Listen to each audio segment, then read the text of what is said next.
বিধানসভা নির্বাচনে আরও একবার বারাবণী থেকে বিধান উপাধ্যায়ের উপর আস্থা রেখেছেন মুখ্যমন্ত্রী মমতা বন্দ্যোপাধ্যায়। বিরোধীরা এখনো প্রার্থী তালিকা ঘোষণা করতে পারেনি বিধান উপাধ্যায়ের বিরুদ্ধে। 12 মাসই মাঠে ময়দানে লড়াই করে ঘরের ছেলেকে সবসময় পেয়ে থাকে এলাকার মানুষজন, তাই তার বড় ব্যবধানে জয় নিশ্চিত বলে মনে করছে তৃণমূল কংগ্রেস। বুধবার বারাবণীর এক বেসরকারি সভাগৃহে কর্মী সম্মেলন আয়োজিত হয়, যেখানে প্রচুর তৃণমূল কংগ্রেস কর্মী সমর্থক উপস্থিত হয়েছিলেন। উপস্থিত ছিলেন বারাবণীর তৃণমূল কংগ্রেস প্রার্থী বিধান উপাধ্যায়, বারাবণী ব্লক তৃণমূল কংগ্রেস সভাপতি অসিত সিংহ সহ বিশিষ্টজনেরা। বিধানসভা নির্বাচনকে সামনে রেখে বারাবণী ব্লক তৃণমূল কংগ্রেসের উদ্যোগে পানুরিয়ার একটি বেসরকারি সভাগৃহে আয়োজিত হয় কর্মী সভা।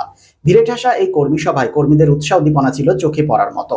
কার্যত তারা প্রতিজ্ঞাবদ্ধ এই নির্বাচনে তাদের প্রার্থী বিধান উপাধ্যায়কে চতুর্থবারের জন্য বিধায়ক পদে নির্বাচিত করতে হবে। এই সভায় উপস্থিত ছিলেন কর্মী সমর্থকদের সাথে বিভিন্ন গ্রাম পঞ্চায়েতের প্রধান, উপপ্রধান থেকে শুরু করে বিভিন্ন শাখা সংগঠনের নেতৃবৃন্দ। এদিনের বক্তব্য রাখতে গিয়ে বারাবণী ব্লক তৃণমূল কংগ্রেস সভাপতি অসিত সিংহ কার্যত পরিসংখ্যান নিয়ে কোন বুথে কোন পর্যায়ে রয়েছে, কোন বুথে লিড বাড়াতে হবে, কোন বুথে হার রয়েছে, এই সমস্ত কিছু পর্যালোচনা করা হয় এবং যে বুথে পরাজিত হয়েছেন সেখানে কিভাবে ঐক্যবদ্ধভাবে সংগঠনের মধ্য দিয়ে জয়লাভ করতে হবে সেই সব নিয়ে আলোচনা করা হয় এবং পথ নির্দেশিকা প্রদর্শন করেন। বক্তব্য রেখেছেন কি বারাবণী ব্লক তৃণমূল কংগ্রেস সভাপতি অসিত সিংহ, শোনাবো প্রথমেই। ভোটার আছেন বিধান উপাধ্যায়, আর আমাদের এখানে কোনো কম্পিটিশন নেই। অনেক জায়গায় আমি দেখছি চেয়ার ভাঙাভাঙি চলছে, অনেক কিছু হচ্ছে, কিন্তু ব্যতিক্রম কিন্তু বারাবণী। এখানে কিন্তু একটাই দল তৃণমূল কংগ্রেস, একটাই নেতা বিধান উপাধ্যায়। তাই সকলকে বলবো আপনারা একসাথে একযোগে লড়াই করুন এবং সবাই কিছু না কিছু পেয়েছেন, বারবার বলছি, এবং সবাই মাথা উঁচু করে চলেছেন। এবং যদি আপনি জিতাতে পারেন তবেই ব্ল্যাকমেলিং করতে পারবেন, যদি জেতাতে না পারেন দেখবেন কেউ কিন্তু রেহাই পাবেন না। বিজেপি একটা উচ্ছৃঙ্খল দল, আপনারা দেখেছেন কি ওদের প্রধানমন্ত্রী কি বলছে। প্রধানমন্ত্রী বলছে সবকে জেলের হাম দেখ লেগা, জেল মে ঘুষা দেগা।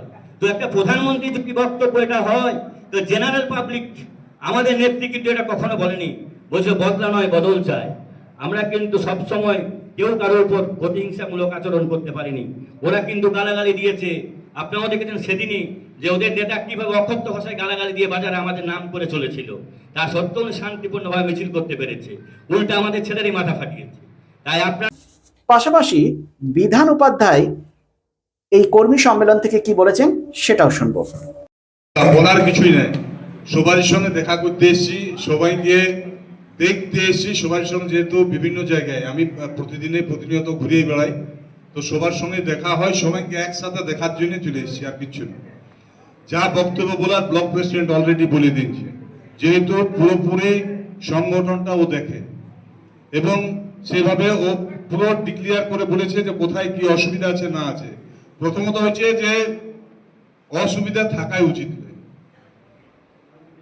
বারাবণীতে অন্ততপক্ষে, কারণ বারাবণীতে একদম হাত খুলে রাজনীতি করা হয়, বারাবণীতে কাউকে দাবানোর চেষ্টা করা হয় না। কেউ যদি ভালো রাজনীতি করছে কাউকে আটকানো হয় না, কেউ যদি ভালো কাজ করছে সবার সামনে বলতেও অসুবিধা হয় না।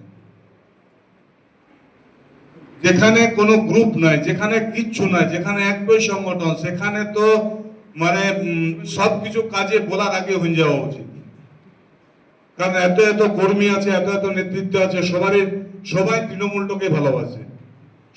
পরবর্তী পর্যায়ে আমাদের প্রতিনিধি কথা বলেন বারাবণীর তৃণমূল কংগ্রেস প্রার্থী বিধান উপাধ্যায়ের সাথে, কি বলেছেন তিনি শুনবো। 2016, 2021, তারপর 2026 টানা চতুর্থবারের জন্য বারাবণী বিধানসভা কেন্দ্রে বিধান উপাধ্যায় প্রার্থী তৃণমূল কংগ্রেস। 2026 সালের এই নির্বাচন বিধান উপাধ্যায়ের কাছে কতটা চ্যালেঞ্জিং, কতটা রোমহর্ষক, কতটা রোমান্টিক, এই বিষয়ে আমরা রয়েছি। আজকে একটি কর্মী সম্মেলন হলো বারাবণী ব্লক তৃণমূল কংগ্রেসের উদ্যোগে, সেখানে তিনি এসেছেন, ঝাঁঝালো বক্তব্য দিয়েছেন, কর্মীদের আপন করে নিয়েছেন, পাশাপাশি তার কিছু সুচিন্তিত বক্তব্য আমরা তুলে ধরার চেষ্টা করছি। তাদেরকে বিধান উপাধ্যায়কে কেন ভোট দেবে, তৃণমূলকে কেন ভোট দেবে, এই প্রশ্নটা আপনি জিজ্ঞাসা করি। আমি বারাবণী, সালানপুর, চিত্তরঞ্জনের সবার বাড়ির ছেলে। কি কাজ হয়েছে না হয়েছে আমি যাব না, আমি বাড়ির ছেলে বটি, আমার অধিকার আছে বাড়ির মানুষের কাছে ভোট চাওয়ার অধিকার আছে। বাড়ির মানুষ আমার সাথে ঝগড়া করবে, আমার কাছে জল পাচ্ছে না বলে সব, যেমন আমি গ্রামে গেলে সমস্ত মানুষ আমার কাছে বলুন ঝগড়া একদম কি বলুন সবাই নেমে যায় যে আমাদেরকে এটা দিতে হবে ওটা দিতে হবে। এখনো মিটিং করে বেরোচ্ছি না, এখন পাশে পাশে ঘুরে ঘুরে আসছে দাদা আমাদের এটা হয়। তো তার যখন অধিকার আছে বিধান উপাধ্যায়ের কাছে এটা করানোর জন্য, তো বিধান উপাধ্যায়েরও অধিকার আছে বাড়ির ছেলে হিসাবে তোমাদের এই ঘরের ছিলাপটি, তোমাদেরকে ভোট আমাকে দিতে হবে।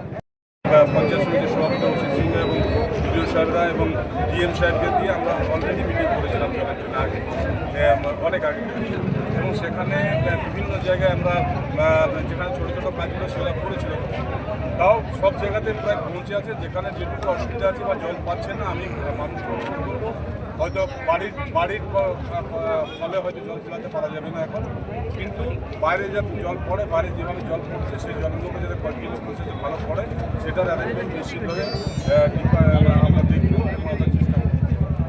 পরিবর্তন আনুন রাজ্যে, আমরা 1,000 টাকার জায়গায় 3,000 টাকা দেবো এবং আরও বিভিন্ন পরিকল্পনা সাধারণ মানুষের সামনে তারা তুলে ধরবে। আমি আপনার চ্যানেলের মাধ্যমে সমস্ত পাবলিককে বলি, চলুন 3,000 টাকা করে মানে কালকে ঢোকা বা ভোটের আগে ঢুকিয়ে দিই, আপনারাও ভোট দিন, আমিও ভোট দেবো।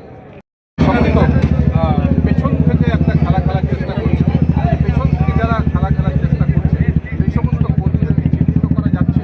এটা প্রথমত হচ্ছে আমি সেই কারণে বলিনি, আমি বলেছিলাম যে বুথগুলো কিনেছি, আমার উদ্দেশ্যটা হলো আমার কর্মীদেরকে একটু চাঙ্গা করা। আমার কর্মীরা সব সময় আমাদের মানে একদম গরম ঝাঁপ দিয়ে লড়ে আমাদের কর্মীরা, কিন্তু কোথাও কোনো গাফিলতি থাকে যে কারণে হয়তো কোনো বুথে আমরা হেরে যাই। তো সেই কারণে সেই সমস্ত কর্মী এবং যারা জিতেছে তাদের কর্মীদেরও একটাই কথা বললাম, যখন লক্ষ্য একটাই যে দিদিকে রাখা, তো তখন আমরা কোনো বুথে জিতছি, কোনো বুথে এই কয়েকটা বুথে আমরা হারবো। তো যে কোনো কারণবশত যেটাই করছে আমাদের ব্লক প্রেসিডেন্ট দেখছে সেগুলো, এবং আমাদের অঞ্চল প্রেসিডেন্টরাও আছে, সবাই দেখছে। তো নেতা আমাদের কর্মীরা সব, আমি মিটিংটাতে সর্বোপরি বলেছি যে আমার বারাবণী বিধানসভা কর্মীরা হচ্ছে সবচেয়ে ভালো কর্মী এবং যেখানকার সংগঠন হচ্ছে সবচেয়ে সংগঠন।